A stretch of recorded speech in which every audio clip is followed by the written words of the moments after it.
Bonjour à tous, bienvenue dans ce nouvel épisode du Canap by Excelsior. Aujourd'hui, j'ai le plaisir d'accueillir Yohan Zibi, qui est le CEO et cofondateur d'Evrycheck. Merci de me recevoir. Comment tu vas, Yohan? Super, et toi? Très bien, très bien. Alors du coup, on démarre toutes les interviews par justement une présentation de notre invité. On va parler background check. Est-ce que du coup, tu peux me dire qui tu es, d'où tu viens et me parler après globalement d'Evrycheck? Avec plaisir.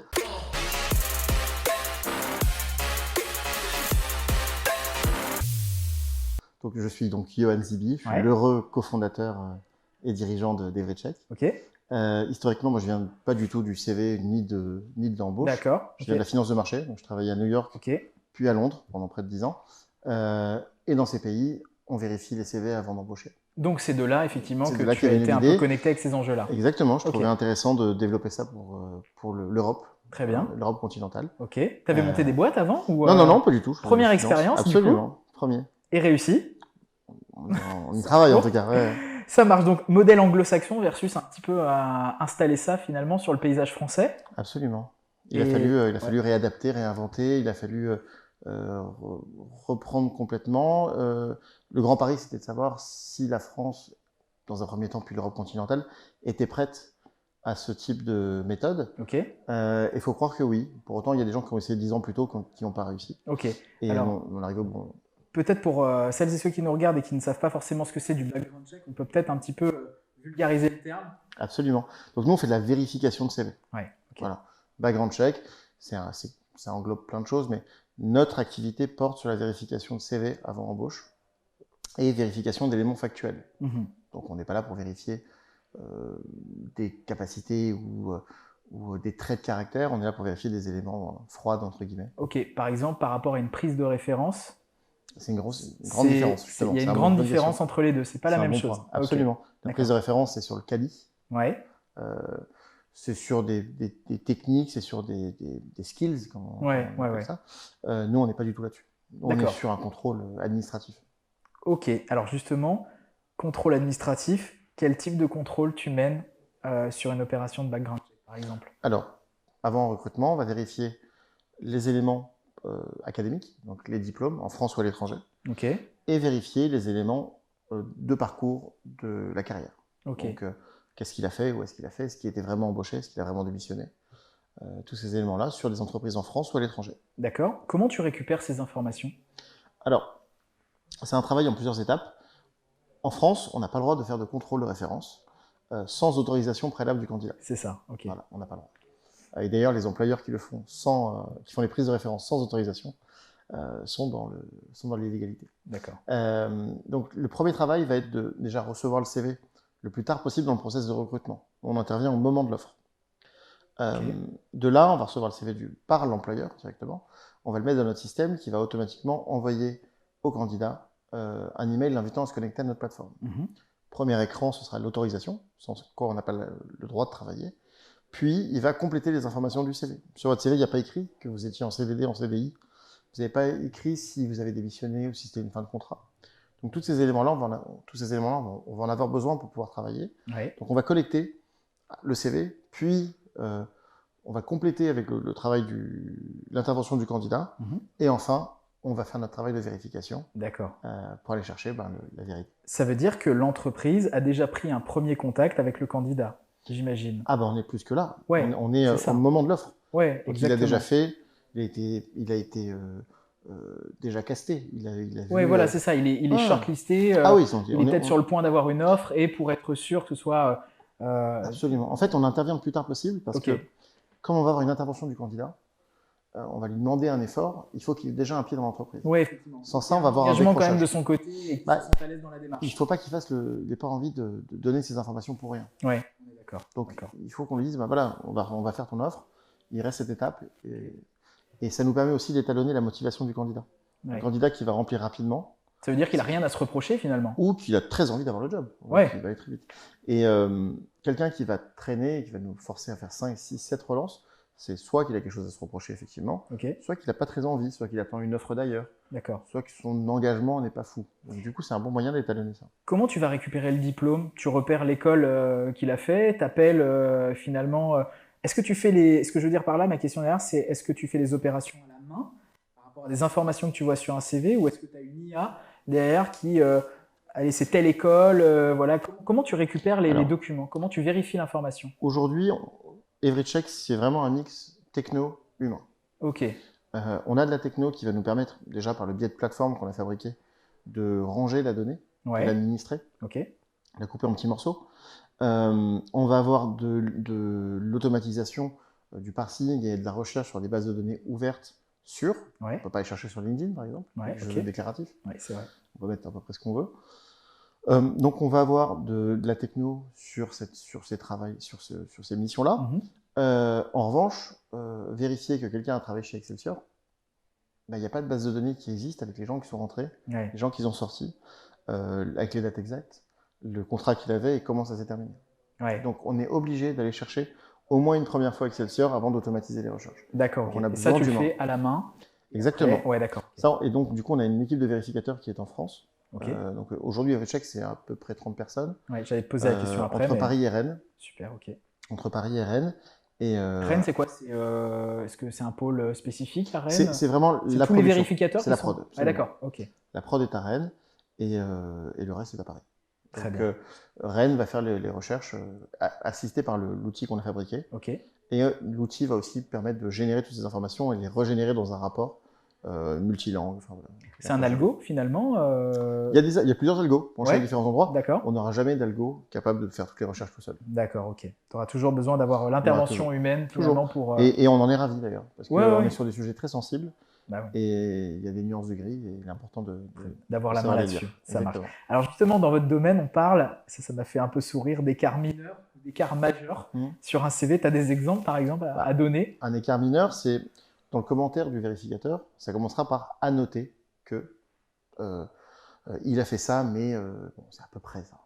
C'est pas quelque chose qui va remettre en question, qui a pour vocation Ouais, de remettre en question le recrutement qui était initié. Encore une fois, on intervient au moment de l'offre. C'est-à-dire que si C'est on ça. n'est pas là, il était déjà embauché, notre ami. L'écart majeur, en revanche, il va faire dérailler le recrutement, Ok. normalement. On a des trucs assez fous. Des gens qui nous disent avoir fait l'ESSEC, et en fait, ils ont pris un cours particulier avec un prof de l'ESSEC. Ah oui, d'accord. Ok. Ah oui, non, on a Ok, des trucs complètement. on a des trucs fous, oui. On a des trucs fous. On a eu un cas d'une personne qui nous annonçait être chef comptable dans une entreprise, et en fait, il était au service du ménage. Et alors, on ne juge pas, c'est ni mieux Ouais, ni moins bien, c'est juste pas le même boulot, quoi. C'est un Donc, gros bluffeur. si vous embauchez un comptable, c'est pas la même chose. Ah ouais, ouais. Donc en fait, on a des choses comme ça qui nous font sourire de temps en temps. On a des choses beaucoup plus graves, parce qu'on a aussi beaucoup de clients dans le médical, et on a des gens qui ont des faux diplômes dans le médical. Et là, Ouais, c'est qui interviennent sur les soins de patients notamment. Et là, c'est beaucoup plus embêtant. Ouais. Ok. Ouais, donc effectivement, c'est vrai que là, on a parlé, c'est un outil qui est très axé recrutement. Après, j'aurais pas mal de questions à te poser sur l'évolution du produit, l'évolution du secteur. Peut-être qu'il y a d'autres sujets peut-être à adresser. Mais, je savais pas que la partie médicale pouvait effectivement rentrer en ligne de Absolument, compte. c'est notre sujet un peu sérieux. Ok, ok. Très bien. Le coût d'une mauvaise embauche. En fait, nous, on l'estime à entre 4 et 5 000 euros en prenant le minimum, c'est-à-dire un SMIC pendant 3 mois. En vrai, ça coûte beaucoup plus cher parce qu'il faut trouver la bonne personne, il faut la remplacer, il faut la former. Enfin, ça peut coûter 50 000 euros. Versus le coût de ta solution. Qui coûte entre 49 et 119 euros. Ok. Donc, par profil vérifié. Par profil complet. Ça dépend de quoi? Ça dépend du ça niveau va dépendre demandé du volume. En fait, nos prix décrèsent avec le volume.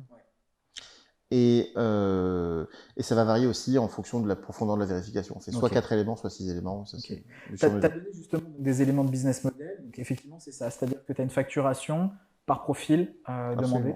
En fait, en fonction du nombre de recrutements pour une entreprise, on va faire une proposition pour l'année. D'accord. Ok. Tu as un forecast et exactement. de là, et nos crédits sont valables 18 mois justement pour pallier au décalage Très bien. Covid ou autre.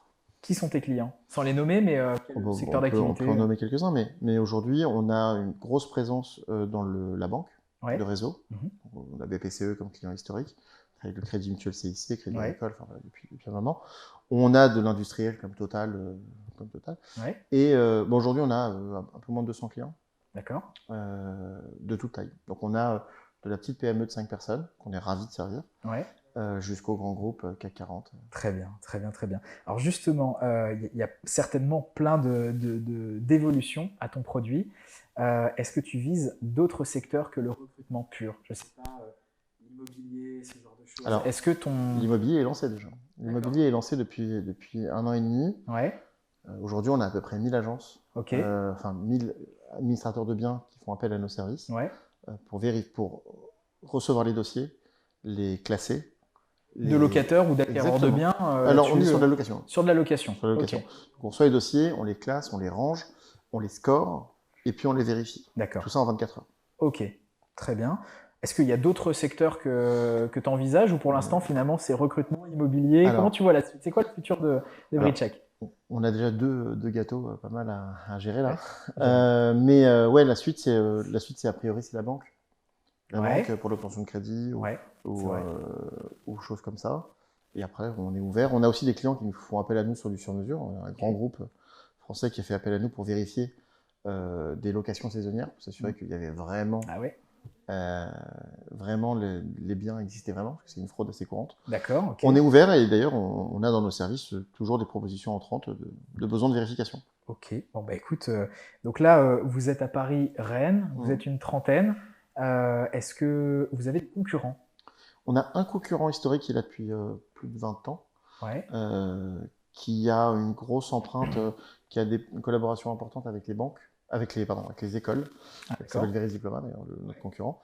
Ah qui oui, donc lui, dans le nom, effectivement, lui, il est spécialisé diplôme. Nous, ouais. on a amené une touche un peu plus corporate ça marche. et un peu plus technique.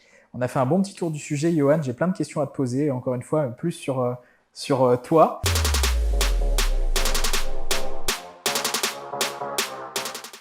Ouais. De quoi tu es le plus fier aujourd'hui?